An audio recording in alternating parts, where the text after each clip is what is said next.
So we reported earlier again, Vincent Brown is out, but Sean Gibbs it has it it's all but his name is all but on the door at North Carolina A&T from what we're hearing. So that means there's going to be one more opening in the SIAC. That's possible. We know about that. But Chris, we got a new opening in the CIAA. We got a new. Are you saying? Are you deny? Are you in denial, Chris? I am. I couldn't believe it. Yeah, Why would let's. you let that man? Why would you let that man start recruiting and then say your services are no longer needed? Yeah, when I saw the recruiting thing, I thought he was safe. We are talking about Adrian Jones, the now former head coach at Shaw University. He was they. I can't remember if that was a parting ways or a relieval. Either way, they're private schools, so it's kind of a little tougher to keep up with that stuff. Either way, Adrian Jones, after 8 seasons at Shaw University, he's no longer there. Um, and I think Kobe, we have his farewell message. Let's see if we can pull that up. Um, we'll see if we can pull that up. But to Shaw U and the Shaw U family, I want to take a moment to express my heartfelt gratitude for the time, effort, and unwavering support you've shown me during my tenure as head coach. It has been an incredible journey filled with lessons, growth, new friends, and memories that I will always cherish forever. Although this is not the way I wanted to end my career here at Shaw, it's the way that it will end. However, as I reflect on where I am in my career, I recognize that a transition is necessary for me to continue ascending towards my professional goals. To my players, staff, and community, thank you for your dedication and your belief in our shared vision. It's been an honor to lead this program and to work alongside each of you. And to lighten the mood, I guess you could say I'm officially in the transfer portal. But don't worry, I'll always be a part of this family and I'll be rooting for your continued success from wherever my next step takes me. With gratitude and respect, Coach Adrian Jones. Chris, yeah, we talked about this, I think maybe 2 weeks ago, and we were talking about the Elizabeth City job opening, which is still open. Hearing some names on that one too. I'm hearing some names. We'll get to that. But um, you said you thought he was safe. Sounds kind of reasonable. 6-4. Um, but they decided to go a different way. Now his overall record, I did the math, 35 and 45. In 8 seasons, he had Shaw as winning seasons 3 times. He had 3-6-4 records, but he was never able to crack in to the CIAA championship. And he finally, man, Chris, the more I think about it, man, he finally beat Fayetteville State. Yeah, the year he beats Fayetteville State is the year he gets out. He gets let go. I don't know. St. Aug is trolling us all somewhere. But Chris, your reaction, to the news and your thoughts there. We'll go ahead and one box of Kobe. I just think about the fact that saying no, trying I'm the biggest hater because they probably were going to be that seventh win against Shaw. They surely would have been favored if the returning team had came back. So, nonetheless, I felt like over the course of the year, Shaw had a lot of flashes of success, and then they kind of they got into that race in the second half of the season, where the top two teams could go to the championship game, and they had that game against Wichita State. That didn't end very well. Then they went against JCSU. That didn't end very well, at 6-4 at that point just felt like a consolation, more than anything. But Shaw has been kind of up and down over the years. It's one of those things where I feel like they sort of epitomize what Division II is, where you have to build a team up, and that's what I felt like you kind of had a couple of times where Coach Jones had to build that team up, and things look pretty promising. Yeah, I didn't realize that Christian Peters had one more season of eligibility at quarterback. I think he had found some studs at running back, and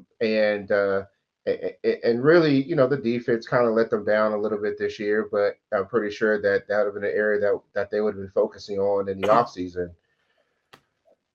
8 years. Y'all talked about contracts. Contracts in the CIAA are 3 to 4 years. So between thinking about that and the way that the university worded their message, it feels like he was relieved. The university has decided to part ways with. It feels very one-sided. Coach Jones, definitely has. He's had a lot of success as a head coach, despite the overall record. I know he will find a landing place. Will it be Elizabeth City or somewhere else? He will find a landing place, and he will continue to do great things. I'm just now thinking, who do you really put there at Shaw? That's a great question. I don't know, but yeah, I just it was very surprising. I thought that he had did enough to continue to stay there. Yeah, great insight there. I will say the AD over at Shaw has changed from when he first got there, and I think that's always important to note. The AD at Shaw University right now is George Knox. He came over from Winston-Salem State in 2020, and so he had been there for quite a while. He's a WSSU alumnus, and I don't know, Luke. I mean, maybe it was just time for him to make his hire. Your thoughts on the move of Coach Jones and kind of how these things go again when you kind of have a change in athletic director and football coaches, that alignment, how important that is. Well, there used to be a saying that patience is a virtue. But when you see three coaches, and we haven't really talked other than Vincent Brown, we only talked about him on the FCS level, but three coaches were fired after only 2 years. When you talk about Lee Hall, when you talk about Vincent Brown, and you also talk about Kendrick Wade down in Mississippi Valley. And interestingly, how about all three of them had 2-21 records, 2 wins in 2 seasons. Yeah, yeah, for real, Chris. They each had 2 wins, and I thought that patience was a virtue. And even in the case of Adrian Jones, I'd have to look to see the last time Shaw won a championship under any coach. I don't know how far it goes back, but it's been quite a while. 2010. Osbury. Okay, 14. Yeah, 14 years. Okay, and to actually, I think, be in contention as Shaw has been. I think they've over the last 8 years that he's been there, they've been, I think, certainly in the running in the South. And remember, the South was basically controlled by Fayetteville State for 6 years. So the dark ages. Yeah, how about that? I know that's how the Rams feel. But I think you were surprised that Robert Massey continued at Winston-Salem State. And listen, after some what I would call mediocre or below par years, he had a good year this year. What you would call? I'm sorry. Go ahead.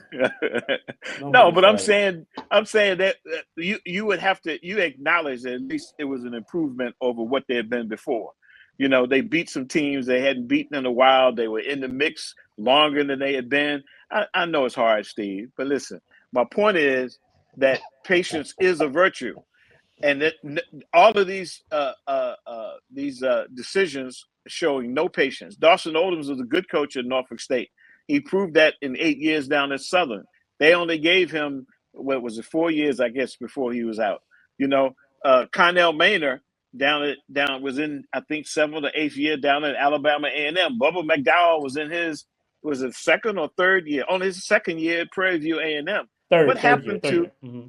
Was it 3rd? Well, I think one of the years he was maybe an interim, only the last 2 years. Right.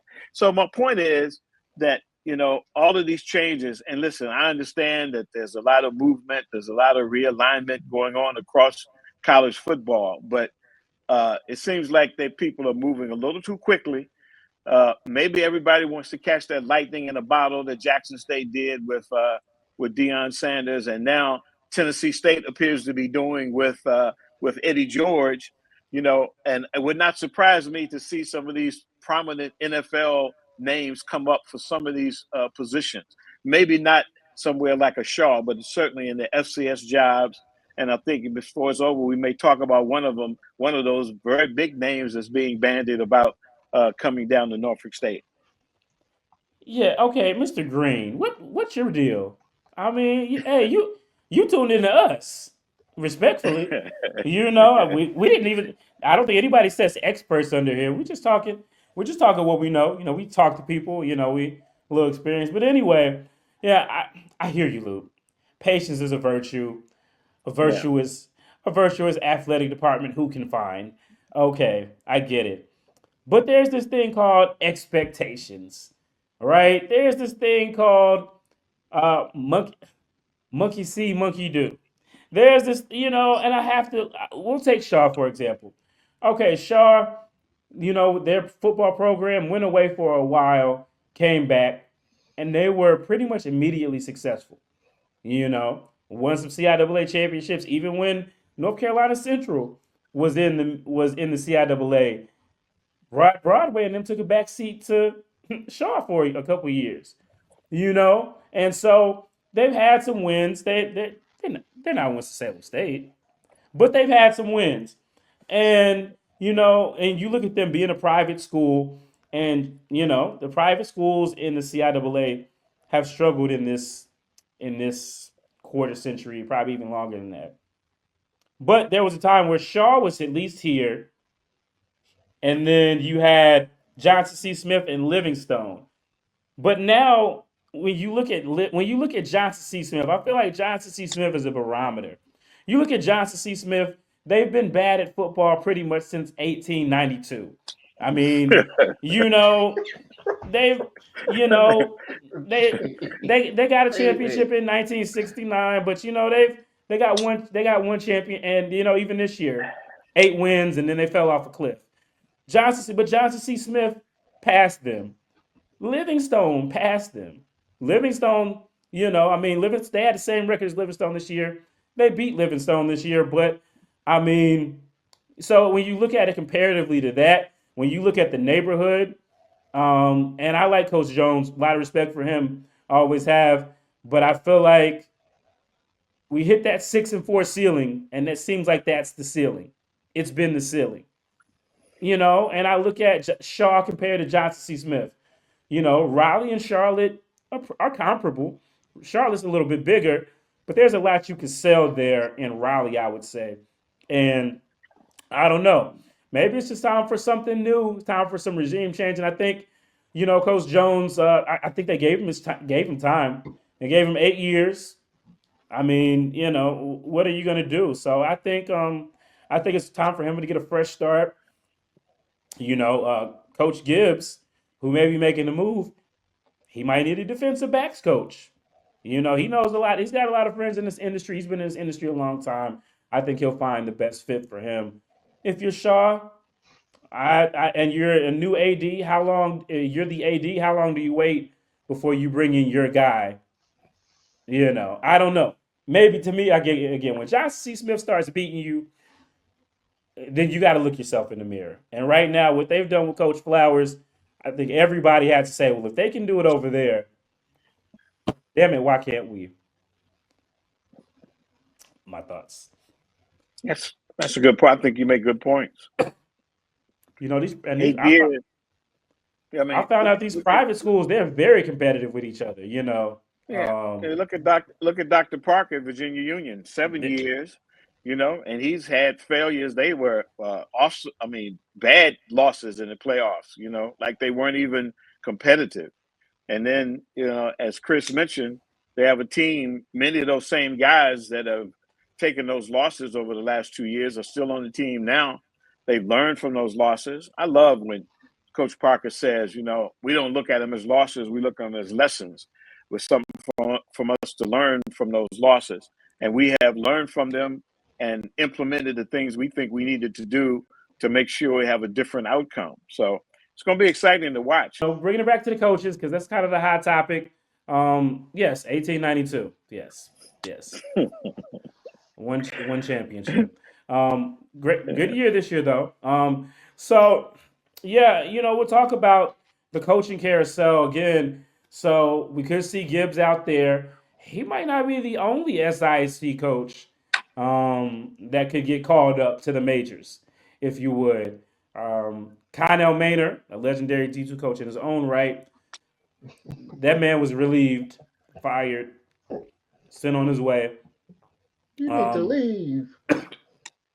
Yeah, he's now a free agent, so there's some people that are saying, hey, maybe he wants to come home to the CIAA. Maybe, and there's a couple different ways that could go.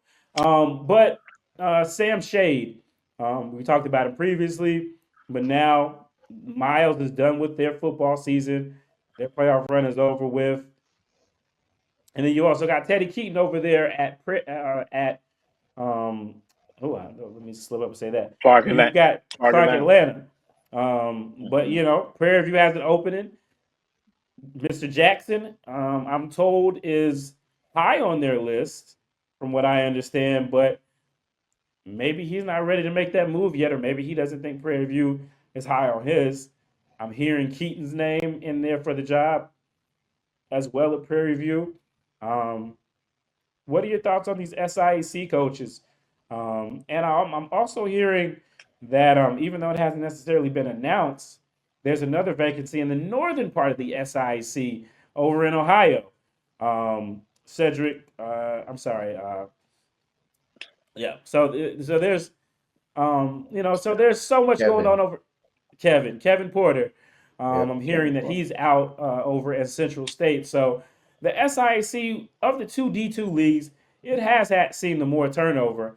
Who would be the more devastating loss, Chris, in your eyes? Sean Gibbs, Sam Shade, or Teddy Keaton? Well, Teddy Keaton. I mean, because remember, Clark went winless, right? They had a legendary coach in their own right before Teddy Keaton. Couldn't do a whole lot of much at Clark. He comes in, gives them 7 wins, and if he leaves, man, it's like basically Clark goes back into irrelevancy at that point. And so, the other two are losses, but those are still attractive jobs at the Division II HBCU level. But to me, I think that's by far Keaton. And Luke, for you, Gibbs teams, the records have been they were 8-2 his first season, 8-3 last season with the bowl win. Now they went down to I think 7-3 this year, 6-4. I do understand that they are working with about half of the scholarships that are allowed at Division II. So they're kind of working with their hand tied behind their back. I don't know if that's maybe the job you want to fill in the SIAC, when you talk about that. But, how big would it be for Sam Shade to go from Miles? And do you think maybe he could do kind of a Chennis Berry, take some of those Miles guys with him and going over to the SWAC and see if he can't SWAC it up? Yeah, that's exactly what I was thinking. Chennis Berry has given D2 coaches the blueprint: win on the D2 level, and then take your talented players, your all-conference players, bring them over to Alabama A&M, and turn around their program overnight. What he did at South Carolina State, and if that's exactly what Teddy Keaton did at Clark Atlanta. They didn't go from being winless to playing in the championship game.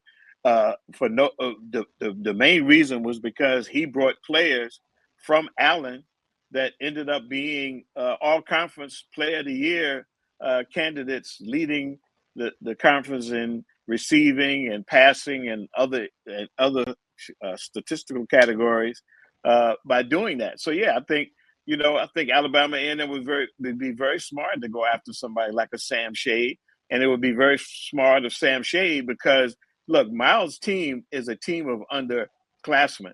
They don't have a lot of seniors. You know, we've been looking with the Legacy Bowl, trying to pick players for the Legacy Bowl. We couldn't pick many Miles players because they don't have a lot of seniors or grad seniors. There are a lot of underclassmen. Their defense was lights out. They played very well. And offensively, they put up points, and they actually gave, late in the game, they actually gave Valdosta State somewhat of a run for its money. 33-17, I think, was the final score. But it certainly is a blueprint that I think these guys could follow if they decide. So I've heard everything from Henry Frazier to Norfolk State. I've heard Dr. Parker to Norfolk State, which I doubt is going to happen. He's very wedded to Joe Taylor and that whole his in terms of attending Virginia Union. You know, we talking. I think one of your persons already put up Michael Vick to Norfolk State. Michael Vick to Norfolk State would be similar to Deion Sanders to Jackson State. His name alone would bring people who could tell them the same way that Deion tells them. You know, I can get you ready for the NFL. You come here and you play at Norfolk State, you could play at the NFL. Now, how much that is true, that name has been thrown out there. And, you know, we've heard people like Ray Lewis being interested in the Southern job when it was open a couple of years ago. We've heard Ed Reed might be interested in all these jobs. Ed Reed, you might be right. Ed Reed to Shaw. I'm putting it out there right now. Ed Reed to Elizabeth City State. Yeah. I agree with you, Chris. But not about to happen. Yeah, but Cookman, I don't think they want to go to the Division II level actually. But we'll see. But it'll be very interesting to see if how many of these jobs are going to be filled by. But I mean, Bubba McDowell was an NFL player.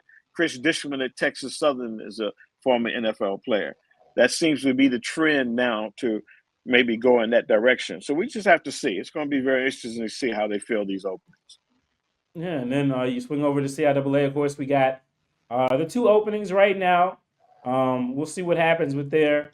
A name I got thrown today, who's interested in becoming a head coach, is and there's some people that are interested in him.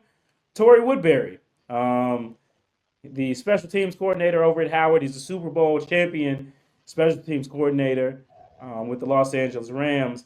Before that, he was offensive coordinator at Johnson C. Smith at Delaware State the last time they had a winning record. And yeah, he went to Winston-Salem State, I think, is where he's won some championships. Yeah, you played think? in the NFL. You think? So a guy like him, he's a guy. You talk about NFL, you talk about somebody who's coached at the HBCU level. Could you guys see maybe potentially a Torrey Woodbury at? God, it pains me to say him at another CIAA school, but at Elizabeth City or at Shaw. I think I don't know. I think Torrey Woodbury and Raleigh. I think that would be kind of interesting. What do you guys think? Chris, you first. Well, I'm just kind of wondering who would take the ECSU job after they canned one of their own, right? It wasn't the AD's on though, Chris, and he was not. His contract ended. They did part ways. His contract ended. Yeah. The university decided not to offer him another contract, but Elizabeth City is, the cover was there when Marcus Hilliard got there, and they were really like a few plays away from having a winning season this year. They lost to Lincoln by 1, for example, Shaw by 6. Like, who's going to take that job? It just baffles me. I don't know. Ed Reed, I'm telling. Ed Reed. You know who took that job before was a guy by the name of Anthony Jones, who left Alabama A&M very unceremoniously, who had actually won a championship in the SWAC, contrary to Connell Maynor, whose only championship was in the tainted COVID year. They got rid of Anthony Jones, and he came to Elizabeth City. And I think after 2 years, he was like, no, it's not for me. This is not for me, baby. and he moved on. So listen, $80,000-$90,000 a year job can be attractive to a whole lot of people. Hilliard was making 100. He was making 100K at least. Okay, even 100,000. That ain't bad money for a football coach. You can do a whole lot worse. So I don't doubt that they're gonna have plenty of. In fact, as soon as the job came open, I got some calls and said, "Do you have DeRose's number? Because I got some people I want to recommend." So I think it's going to be interesting to see when they picked Anthony Jones with the background and the pedigree he had, the resume he had. Really thought it would be good, but again, they didn't have very much patience in the situation. So I understand what Kris saying when he's saying who's going to really want to go there, but I don't know. I think that there will probably be less interest in Shaw because at least Elizabeth City is a state school. It's not a private school, and maybe the resources there are a little better than they might be at Shaw. So it's going to be interesting. That's saying a lot, man. That is saying a whole lot. Hey, Shaw had the name on the back of their jerseys, and the CIAA, that means you got money. Don't play with that. Don't play with that. They had Shaw had. Don't let Shaw fool y'all and make them think that they don't got money. Willie Gary, he probably still writing them checks. Don't let Shaw fool y'all. They down there on that downtown real estate. Shaw has some things working in its favor. So let me just say, Luke, that the only concern I had about Elizabeth City is not about like the coaching salary is comparable to what you would find at Division II schools. My concern is the support that you will have from the assistant coaches pool of money. Because sometimes you have these schools that are relying on like volunteer coaches, and you're not going to draw in. There's a ceiling on the talent that you're able to bring in a scenario like that to win. So my concern was less about the salary that the head coach is going to make and more about like, do they know what they're getting themselves into? Does a job like that end up being kind of a career killer or set you back? That's the concern I kind of have in a place like that. Is the curse of Waverly Tiller real? Yeah. Until they do exactly right what I by was him. thinking. Will things ever go right at 252 State University? What do you guys think about? Okay, so this is another name that's coming up. We got to talk about it again. Another former WSSU quarterback, even though his degree, he finished up at that other school, so I don't know if you want to count him. But Kyle Maynard, a lot of success at CIAA, brilliant offensive mind. He just hasn't. Since him and Bill Hayes went their separate ways, things just haven't been the same anymore. Maybe it's the return to the CIAA. What do you guys think about that? Do you guys think that's possible, or you think Maynard's done with the CIAA, and he'll just wait for a coordinator job, or maybe take some time off? He's gonna get some type of package because he was definitely. Will he come back and join Sean Gibbs at A&T as maybe the offensive coordinator? Come back to his alma mater? I think that's a real possibility. I would think. I know he's from Fayetteville. Going down they always need an offensive coordinator. Yeah, well, going down to Alabama A&M. Yeah, going down to Alabama A&M was really out of his footprint, so to speak, in terms of the way he played and coached. And he went down there. Like I said, he had some success early, particularly with the quarterback as a two-time conference player of the year and won the abbreviated season in the COVID year. I think that was the high point. That's when they renewed his contract. But since then, he hasn't really threatened. He's been overshadowed really by the Jackson States of the world, particularly with Deion there. And overshadowed might be an understatement in terms of what happened with him and Deion. But I wouldn't be surprised to see him come back. Maybe to come back in A&T in some kind of co-head coach or assistant head coach role, that he could be a coordinator. I think that probably makes more sense, is more likely than maybe taking one of these Division II jobs. Why do you want to? I mean, if you want to be an offensive coordinator in a triad, there's other schools. That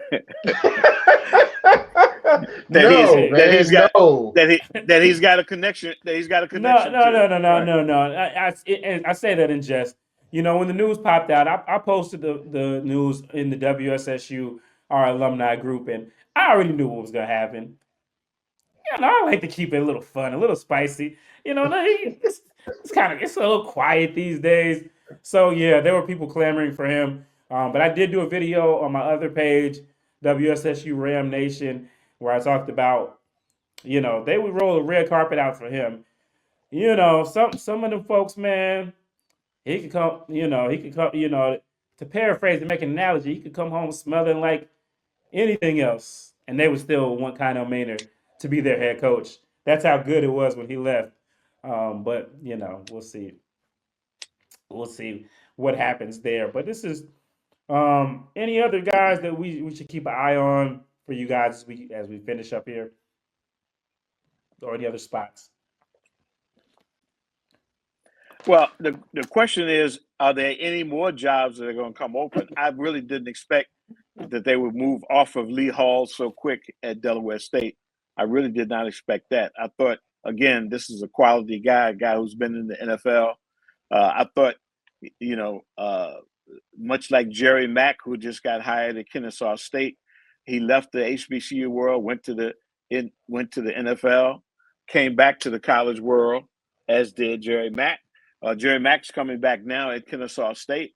I think that's the scenario that I think Willie Simmons is looking for. I understand his name was in the mix down at Kennesaw State, and his name is also in the mix at one of the openings in Florida, if I'm not mistaken. FIU, yeah. Mm-hmm. So, the reason he left FAM was because he's looking for the kind of job that Jerry Mack just landed, which is maybe salary-wise at least a step or maybe 2 or 3 steps above what you're going to get in $750K a year. $750K a year. 4 or 5 steps, maybe I should have said, above what's happening on the HBCU level. So I think that's what Willie Simmons had in mind. And I don't doubt that that's what Connell Maynard had in mind had he been very successful at Alabama A&M. But obviously, I think that door is closed. So maybe coming back, maybe one of the Division II jobs may be attractive to him to rebuild his resume, so to speak. All right, guys. So when we go to Media Day this year, we're gonna play a game. How many new coaches? Because I know Lut, you and I have done this at the SIC before. How many new coaches will there be in the SIC come July? Both of you guys got to give me your guesses. Oh, because you're saying Central State is gone. If you're saying Central State is about to come open, if you're saying Lane is already open, that's 2 right now. If he leaves Fort Valley, that's 3. Morehouse coaches in his first year. Mathis is in his first year. Well, that didn't stop him from firing the other guy, but anyway, yeah, exactly. Yeah, so, but I assume that they may be one that will exercise some patience since he's got an NFL. Terrence Mathis had a long-term NFL career. And like you said, Sam Shade maybe get the offer to go to somewhere like Alabama A&M. I'll say at most in the SIC 5. I'd say at the most 5 new coaches by the time we get to Media Day. At the most 5. Kris, you going 5? 3. I was going for 3. Okay, wow. So you got so you're saying no more? You don't think any more moves are going to be made because there's 3 out there now? I don't think so. Yeah. You don't think Sam Shade? Yeah. So you think Sam Shade stays put? You think Teddy Keaton stays put? Okay. And in the CIAA, let's have some fun with that. Do we stick with these 2, or is is there something else up somebody's sleeve? 3. I think 3. One of the Virginia schools, I think, is going to lose a coach. Interesting. Yeah, I think that based on the results over the past couple of years, it's a little early, but Bowie State has kind of fallen from the top of the heap down to below the 2 Virginia schools. I don't think they like that. I think that if Damon Wilson can do it, why can't one of his other guys do it? I don't see any indication immediately that they're going to move off of Kyle Jackson, but Livingstone appears to be on the rise. Winston-Salem State appears to be on the rise. Johnson C. Smith certainly appears to be on the rise. I guess I don't know. Did you say 3 or did you say 2, Chris? 3. 3. You think that one of the Virginia schools? It wouldn't surprise me. I think that Henry Frazier would jump at the opportunity to go to Norfolk State. So I'll stick with 3. I don't know who it's going to be, but I'll say 3. I said 5 in the SIAC, 3 in the CIAA. All right. Well, a great discussion. I appreciate everybody for tapping in with us. Appreciate Lut for joining the fray and giving us his insight from seeing those games. Appreciate Kris, as always, for doing his thing and giving his perspective. You know, they won 6 games. You know, throw them a party. It's unheard of for the Blue Band. You know, it's been quite a while. So just remember to offer a message for all my coaches. Get off the internet. Don't follow me. Forget all my memes. Kris, let them see your shirt. That's the thing with Lut. We didn't will you in on the shirts, but yes. So give Kobe loves to check out the shirt. So appreciate everybody for tuning in. Please make sure that you guys share this and comment and hit the like button before, and hopefully we'll get a chance to have Lut back on again sometime soon with us. I think this was fun. Appreciate you guys so much. And shout out to Kobe behind the boards up there in Delaware where things are crazy. Who knows? Maybe he'll be the next coach at Delaware State. We'll go ahead. Thanks for having me. I enjoyed it. Yes, sir. Yes, sir. All right, Kobe. Send him to the credits. It's SJG D2 HBCU football. Sleep on Livingstone if you want to, and they can really punish you for it. Fayetteville State, you know, they're never sexy, but they won. Sometimes we have to eat our crow. And I got to eat my crow this week, okay? Doom alert. Yeah, we're back at Heartbreak Hotel, and we're checking back in.